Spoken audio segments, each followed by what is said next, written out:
Chapter 13 Last Will and Testament ni Guillermo. Lumipas ilang araw ay inilibing na si Guillermo sa sementeryo. Marami tao, makikipaglibing mga tao sa ad agency at mga kaibigan ni Guillermo. Sobra lungkot nila Gabby at Max dahil ito na ang huling makikita nila at magkakasama ang kanila, papa bago pa nito malibing.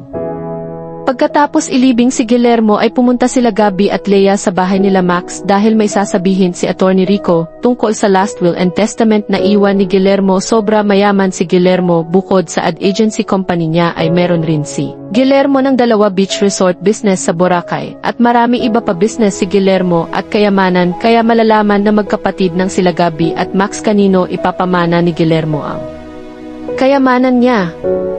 Sa bahay habang nakaupo sila Leia, Gabby at Max sa lamesa, kasama si Attorney Rico, habang hawak nito ang papeles ng last will and testament.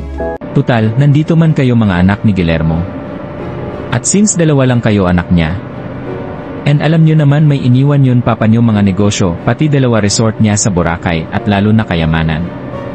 So ang nalagay ng papa nyo, Gabby, Max dito sa last will ng papa nyo, ay hati kayo tig 50% kayo.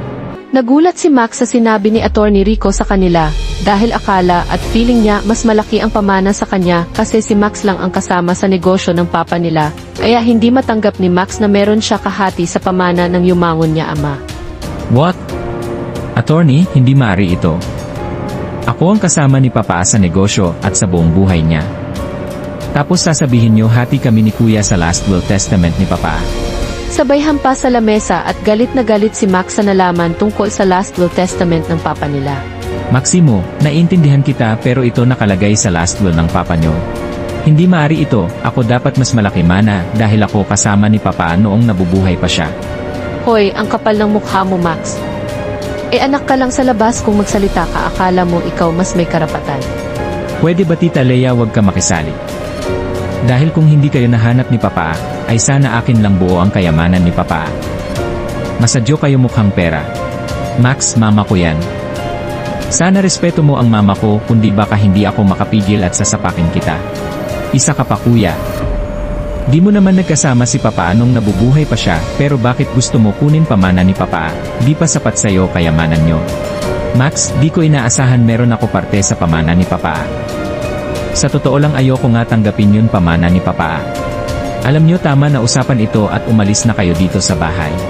Tatayo sana si Max sa upuan kaso pigilan siya ni Attorney Rico. Pero Max, hindi pa tayo tapos mag-usap ni. Sinabi umalis na kayo. Sabay tumayo si Max sa upuan ng lamesa at umakyat sa itaas, tapos umalis na sila Gabby at Leia sa bahay ni Max at habang nasa biyahe sila ay napansin ni Leia na tahimik si Gabby kaya agad itanong niya nito. Are you okay, Gabriel? Sabay hinawakan niya ang kamay ni Gabby. Okay lang ako ma, di ko lang expect meron pala ako parte sa pamana ni papa. Siyempre anak ka. Legal anak. Natural meron ka rin pamana mula sa papa mo. Sa totoo lang dapat mas malaki yun parte mo kaysa kay Max dahil di ka anak sa labas. I know mama, pero naintindihan ko si Max dahil siya lang ang kasama ni papa sa negosyo ni papa. At tama rin siya dahil di ko magkakasama mas matagal si papa tapos meron rin ako hati sa pamana ni papa. Okay anak. Naintindihan ko yung reaksyon mo tungkol sa pamana ng papa mo. Pero baka yun lang makabawi siya sa'yo sa pagkukulang niya bilang ama sa'yo, kaya sana tanggapin mo yun kahati ng pamana ng papa mo. Napaisip si Gabby sa sinabi ng mama niya. Kinabukasan hindi muna pumasok si Gabby sa restaurant dahil ilang araw nito puyat dahil sa burol ng papa nito, ay papahingain ni Leia si Gabby baka ano mangyari kay Gabby. Sa restaurant pagpasok ni Leia ay lumapit sa kanya ng isang waiter at bumati nito sa kanya. Good morning po Ma'am Leia. Good morning din. Ma'am, may bisita po si Sir Gabby. Sino? Agad dinuro ng waiter yun lamesa kung saan nakaupo ang bisita. Tapos nakita ni Leia si Kath nakaupo sa upuan ng lamesa. Agad linapitan ni Leia si Kath. Ano ginagawa mo dito? Ma'am, gusto ko lang po kausapin si Gabby. Sabay tumayo si Kath sa upuan. Hindi pumasok ngayon ang anak ko at saka may gusto ako itanong sa'yo. Ano po yun ma'am? Talaga ba, mahal mo ang anak ko? O pera lang habol mo sa kanya? Hindi po pera habol ko kay Gabby. Mahal ko po siya. Huwag mo ako lokohin.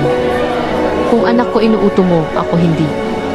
Kaya sa ayaw mo o gusto, lumayo ka na kay Gabriel. dahil ayoko sa'yo dahil anak ka ng mekanikod. Hindi na makasalita si Kath, dahil hindi niya alam gagawin kung susunodin niya ba yun, sinabi ni Leia, dahil hindi ginusto ni Kath mawala si Gabi sa buhay niya, dahil mahal na mahal niya nito, pero nasasaktan siya sa mga sinabi ni Leia. Makikipag-break nga ba si Kath kay Gabi o ipaglalaban pa rin niya ang mamahalan nila? Abangan ang susunod kabanata. Huwag niyo malimutan mag-like at mag-subscribe na sa channel ito, and thanks for watching.